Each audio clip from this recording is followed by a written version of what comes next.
m'appelle Kapepula Bakala. Et quand je suis né, ma mère m'a donné le nom de François.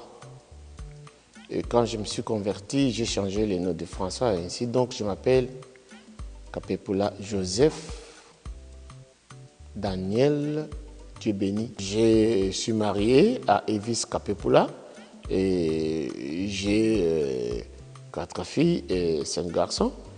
Je bénis le Seigneur et je suis représentant du ministère Flamme et Fire. Nous avons l'église ici à Washington et nous avons nos représentations partout en Afrique et en Europe.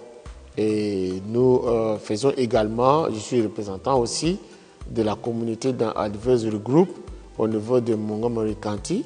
Et j'appartiens également à un groupe qui s'appelle National Prayer Breakfast ici aux États-Unis et à beaucoup de petits groupes comme ça. Mais sinon, mon ministère c'est Flamme Fire Ministries International. Donc dans ce ministère, on a beaucoup d'autres ministères qui sont sous et on a aussi des sympathisants.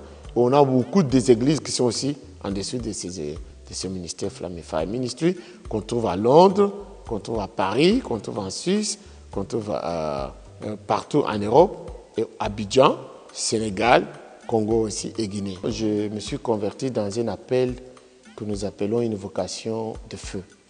Pendant que le réveil traversait le Congo à Kinshasa, c'est en ce moment-là que j'ai donné ma vie au Seigneur.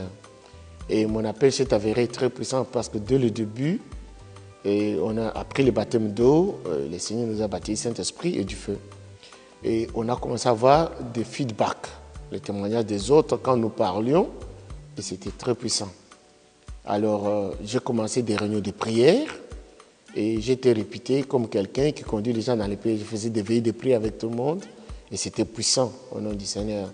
Et après, il y a une flamme dans mon cœur de faire maintenant les missions.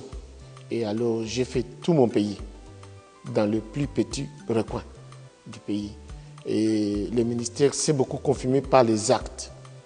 Alors un jour, je me retrouvais dans une des villes du Congo et il y avait toute une école de sourds-muets qui est tombée parce que tout le monde a entendu parler.